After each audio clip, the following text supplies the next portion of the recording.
Presidente del Senado, Presidente del Tribunal Constitucional, Presidente del Tribunal Supremo del Consejo General del Poder Judicial, miembros del Congreso, de los Diputados y del Senado, señoras y señores.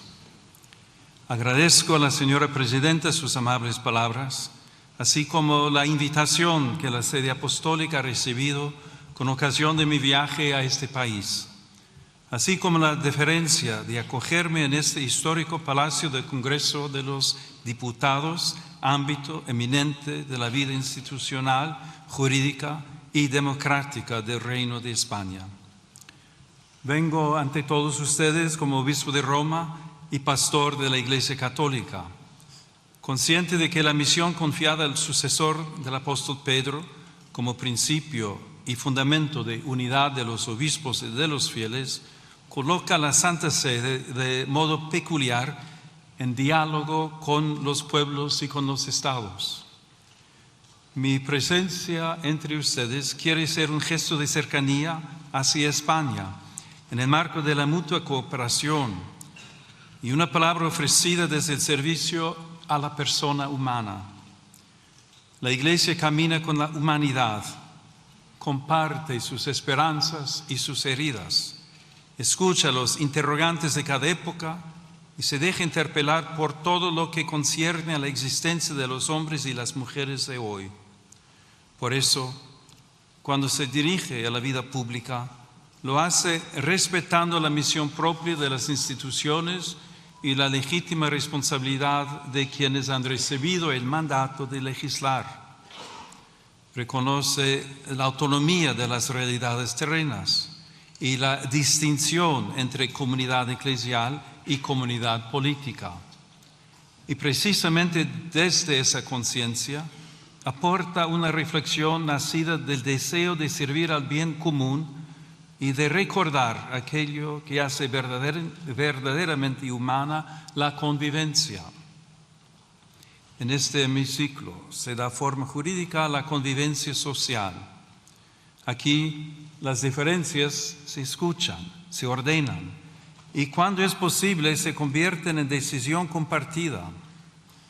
Por eso, más allá de la legítima diversidad de posiciones, toda tarea legislativa acaba encontrándose con una pregunta decisiva. ¿Qué concepción de la persona humana inspira las leyes y qué tipo de sociedad construye esas leyes? Ante esta cuestión, España posee una memoria particularmente rica. Su identidad geográfica y política se ha ido entretejiendo con una historia en la que la fe y la razón, el arte y el derecho, la tradición y el pensamiento han sabido encontrarse fecundamente en sus catedrales y universidades, en su literatura inmortal, en sus instituciones jurídicas y en el ánimo mismo de su pueblo, permanece viva una herencia que ha dado forma a un modo de vivir la libertad, practicar la justicia y ordenar la vida común.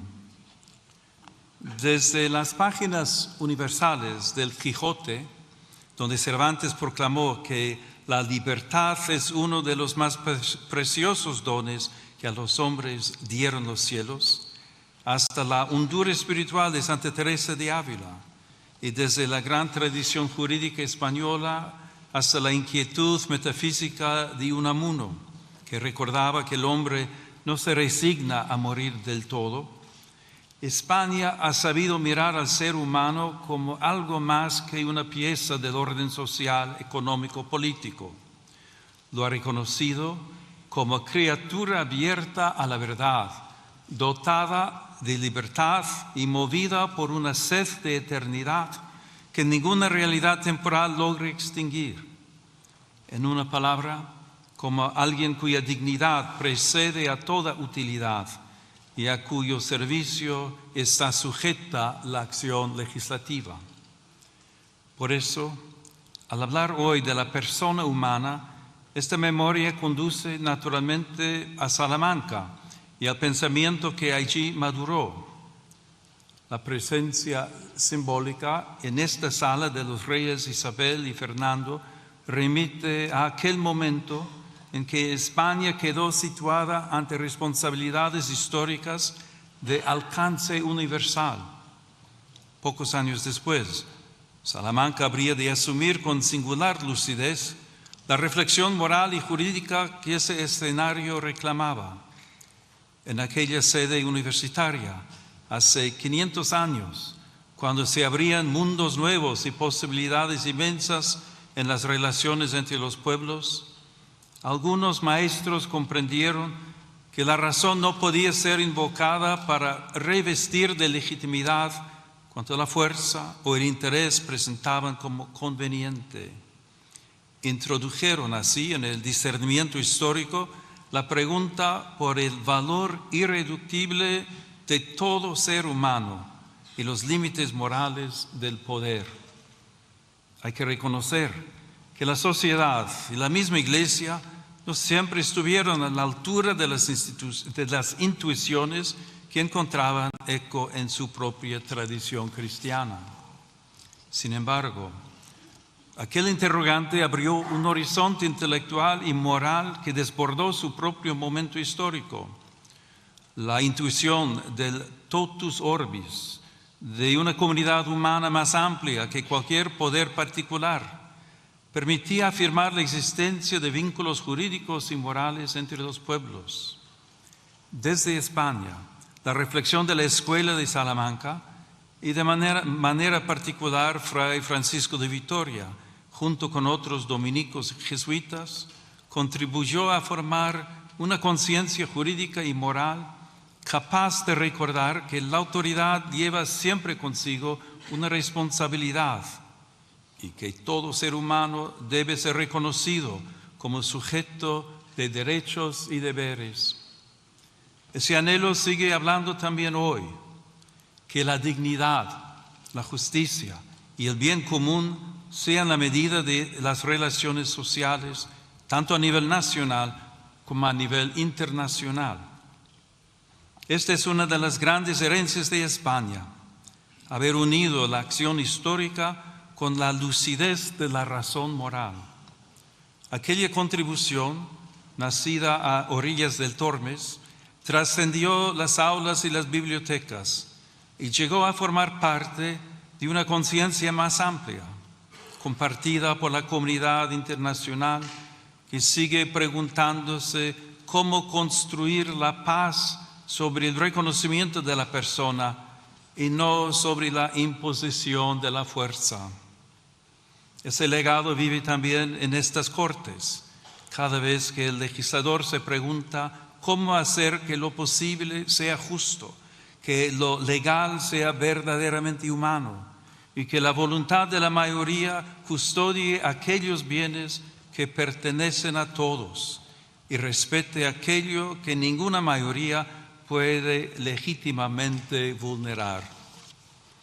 La pregunta salmantina sigue acompañando la tarea de quienes sirven a la vida pública. Hoy, los nuevos mundos que se abren ante nosotros ya no se dibujan en los mapas, se despliegan en la técnica, en la economía, en la biomedicina y en el universo digital, donde el poder humano alcanza ámbitos cada vez más delicados de la vida personal y social. El progreso ofrece posibilidades admirables y hoy lo vemos en modo singular en el desarrollo de la inteligencia artificial y las nuevas tecnologías. Como he recordado en mi reciente encíclica, la tecnología en sí misma no es neutral porque toma el rostro de quien la concibe, la financia, la regula y la utiliza. Por eso, ante las transformaciones de nuestro tiempo, nuestro discernimiento debe centrarse en qué lugar ocupa la persona humana en nuestras decisiones y cómo se plantean hoy de manera nueva la dignidad del trabajo, la solidaridad, la política social y el bien común. Este discernimiento comienza por una afirmación primera. Toda sociedad auténticamente justa se edifica sobre el reconocimiento de la dignidad inviolable de la persona humana. Tal dignidad precede a toda concesión del Estado y no puede quedar subordinada a consensos sociales mudables o al vaivén de las mayorías de cada momento. Pertenece a todo ser humano por el hecho mismo de existir y por eso debe orientar todo ordenamiento jurídico positivo. La fe cristiana la proclama a partir de la revelación. La razón humana puede reconocerla como exigencia inscrita en la verdad del hombre. Cuando esta convicción permanece viva, el derecho se convierte en amparo de todos y en garantía frente a la imposición de intereses y agendas particulares. Sobre este fundamento, me corresponde pronunciar hoy una palabra serena y firme ante quienes tienen la grave responsabilidad de ordenar jurídicamente la convivencia social. Esta convivencia puede verse amenazada por la cultura del descarte, como tantas veces advirtió el Papa Francisco. En este sentido, si la vida deja de ser reconocida como un valor fundamental, ¿qué futuro pueden tener nuestras sociedades?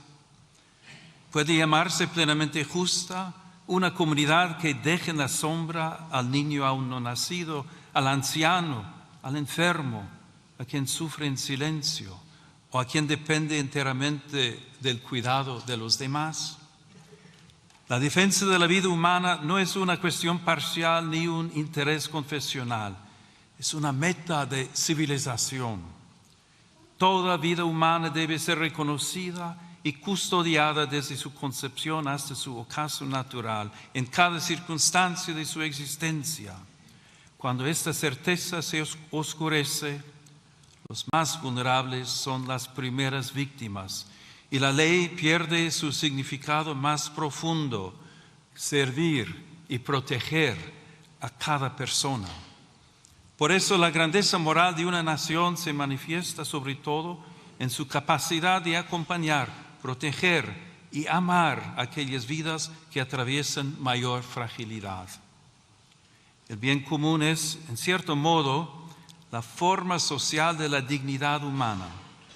No consiste en la mera suma de intereses particulares, sino en el conjunto de condiciones de la vida social que hacen posible a las asociaciones y a cada uno de sus miembros el logro más pleno y más fácil de la propia perfección. Cuando el bien común deja de ser horizonte compartido, la acción pública corre el riesgo de fragmentarse en intereses parciales, incapaces de custodiar aquello que pertenece a todos. En este contexto, reviste particular importancia la familia, realidad humana primera y fundamento natural de la comunidad. En el hogar se entrelazan las generaciones y se transmite una memoria viva que da continuidad interior a la sociedad. Allí donde la familia es sostenida, se fortalece también la estabilidad espiritual y social de las naciones. La familia será siempre la primera escuela de humanidad en la que se aprende, antes que en cualquier otro lugar, la gramática elemental de la convivencia. Recibir la vida, cuidar al otro, perdonar, servir y pertenecer. También las instituciones educativas ocupan un lugar decisivo en esta tarea.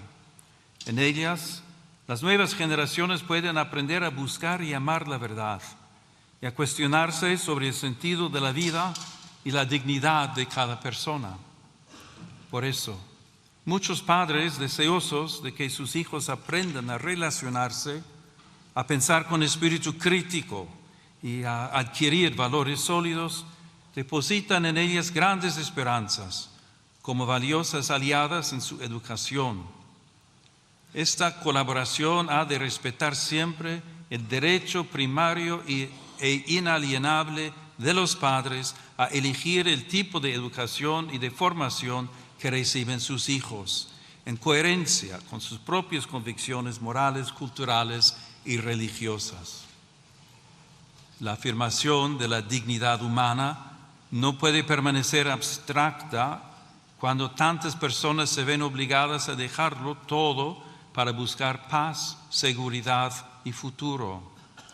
También el trágico drama migratorio interpela hoy la conciencia de las naciones y el fundamento ético del orden internacional.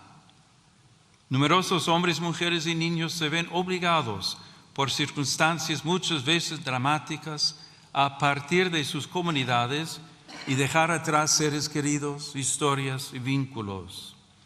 Esta realidad rebasa cualquier lectura puramente demográfica o económica. Constituye una cuestión eminentemente moral y jurídica. Ahí donde una persona es discriminada por su origen nacional, étnico, religioso o lingüístico, o por su condición económica y social, se vulnera gravemente el principio universal de la igual dignidad de todos los seres humanos. La situación de los migrantes y refugiados exige una respuesta que mire a las personas, afronte las causas que las obligan a partir y vaya más allá de la mera gestión de flujos. De ahí nace una doble exigencia de justicia social: ofrecer vías seguras y legales, una acogida respetuosa y posibilidades reales de integración, y promover al mismo tiempo el derecho a permanecer en la propia tierra, trabajando para que nadie tenga que abandonar su hogar por falta de paz, seguridad o condiciones dignas de vida, por las desigualdades económicas y los efectos de la crisis climática.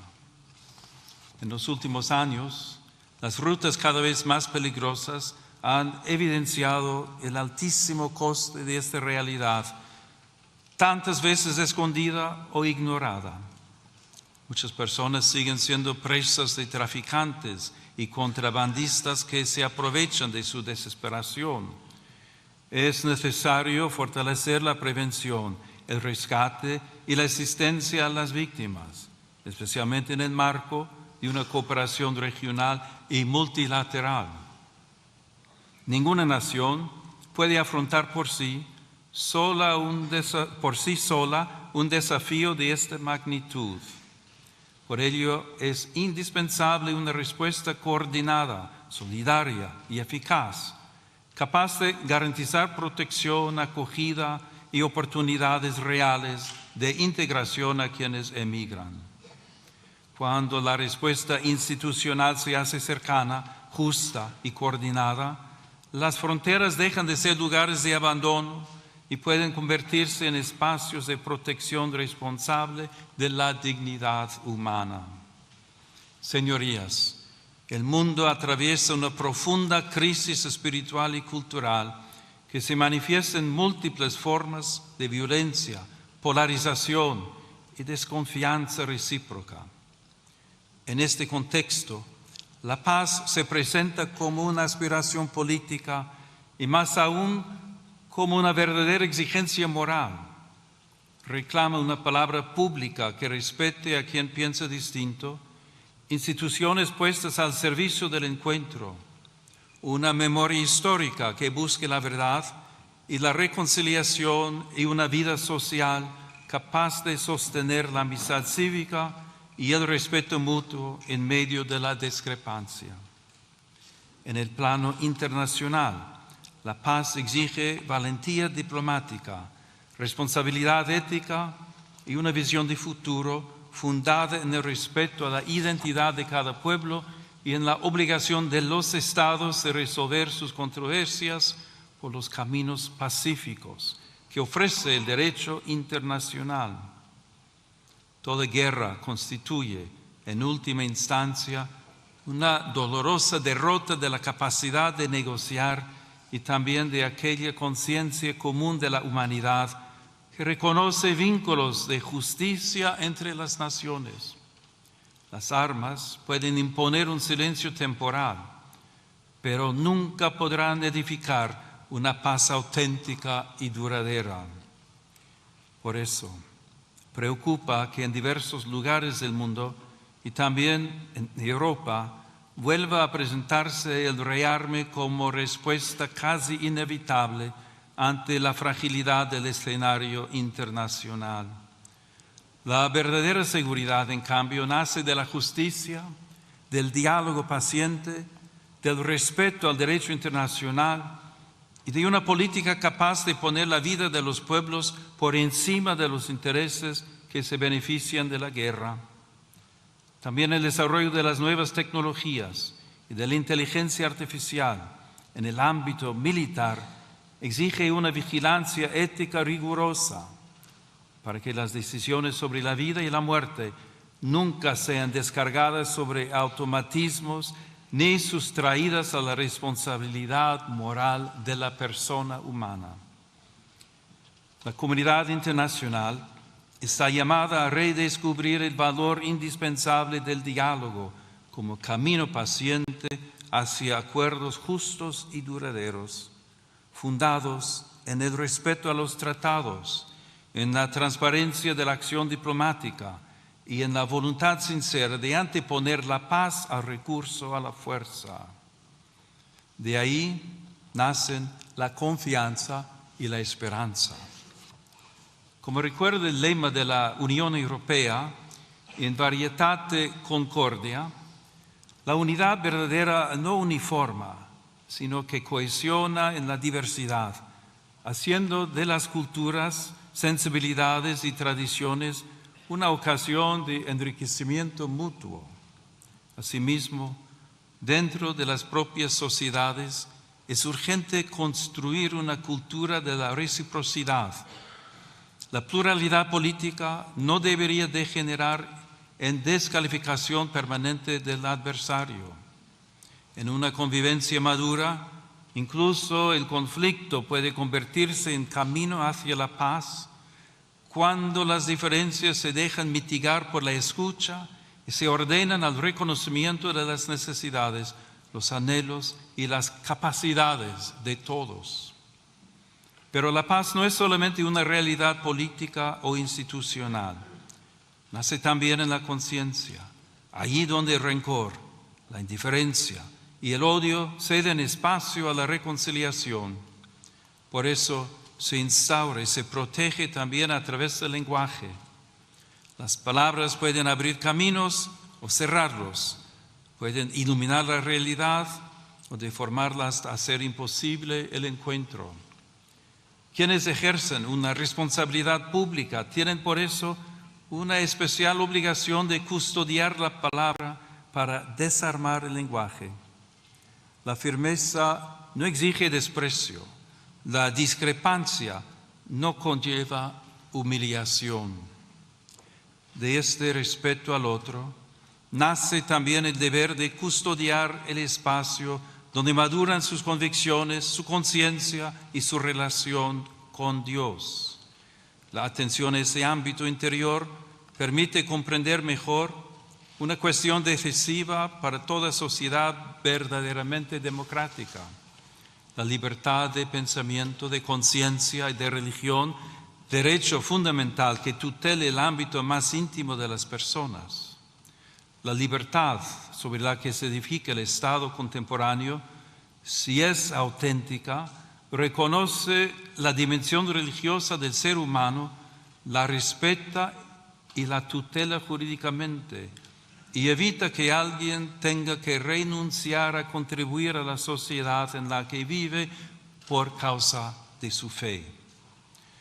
Sin confundir el plano jurídico con el moral, conviene recordar también que la libertad necesita una comprensión plena de sí misma. Ser libre no significa únicamente estar libre de coacciones o disponer de muchas posibilidades de elección. Significa poder reconocer el bien y adherirse a él responsablemente. Por eso, toda sociedad efectivamente libre requiere también una justa delimitación del poder público, de modo que la libertad de las personas, de las comunidades y de las asociaciones no sea indebidamente restringida. Desde esta perspectiva, la legítima autonomía del orden temporal jamás debe interpretarse como hostilidad hacia el fenómeno religioso. La fe no pretende imponerse mediante privilegios ni coerciones. Sin embargo, tampoco puede ser relegada al silencio como si fuese irrelevante para la vida pública. En este contexto, el sigilo sacramental de la confesión reviste una importancia especial para la Iglesia Católica. Se inserta en el ámbito más amplio de la libertad religiosa, que garantiza a las comunidades creyentes un espacio propio de vida, organización y disciplina interna. Tutelarlo jurídicamente, como sucede de modo análogo en algunas profesiones, significa preservar un espacio sagrado de libertad interior, donde el creyente puede abrir su alma ante Dios sin temor a presiones externas, como reconocen también las normas internacionales. Señoras y señores, permitan que me detenga un instante en algunas imágenes que adornan esta cámara. En este salón de sesiones, la luz natural entra por el lucernario que corona la sala. Esa luz que viene de lo alto puede recordar que también la política necesita reconocer una medida que la precede y la supera. También las pinturas que evocan en la parte superior del muro principal la recepción del Evangelio y del Decálogo recuerdan algo esencial, sin confundir el orden político con el religioso. Esos signos invitan a reconocer que la libertad moderna ha sido preparada también por una larga educación de la conciencia, profundamente marcada por la tradición cristiana. En esa escuela interior, los pueblos aprendieron que el derecho debe servir al bien, que la justicia pone límites a la fuerza, que el poder necesita legitimidad, que los pobres pertenecen plenamente a la comunidad, que el extranjero debe ser acogido conforme a su dignidad y que la vida humana jamás puede ser tratada como mercancía. Una ley no alcanza su verdadera grandeza por el mero hecho de haber sido formalmente aprobada. La alcanza cuando, además de ser válida en su forma, puede comparecer ante la dignidad de la persona y salir de ese examen sin avergonzarse. Les invito a alzar pues la mirada, no para alejarse de la realidad, sino para recordar que toda decisión de las autoridades públicas toca personas de carne y hueso, especialmente a quienes tienen menos fuerza para hacerse oír. Porque la altura de miras consiste precisamente en mirar con más hondura aquello que está en juego en cada decisión pública. Por eso, junto a las respuestas técnicas y las reformas legales, hace falta también una renovación moral. España puede ofrecer mucho en este camino. Cuenta con una lengua que une continentes, una tradición cultural, jurídica y espiritual que ha sabido poner en diálogo fe y razón, derecho y conciencia, unidad y pluralidad. Esta experiencia histórica recuerda también el valor de la concordia y del esfuerzo paciente por construir una convivencia pacífica y justa. Que esta noble nación jamás pierda la memoria de sus raíces ni la audacia de mirar al futuro. Que España continúe siendo tierra de encuentro, de cultura, de solidaridad y de esperanza. Y que su vida pública sepa unir siempre la firmeza de las convicciones con la nobleza del diálogo y la grandeza del servicio. Que Dios conceda paz a todas las naciones de la tierra, concordia a las familias y serenidad a las conciencias. Y que sobre el reino de España, marcado por la huella apostólica de Santiago y por la presencia maternal de la Virgen del Pilar, desciendan días de prosperidad, justicia y paz duradera. Muchas gracias.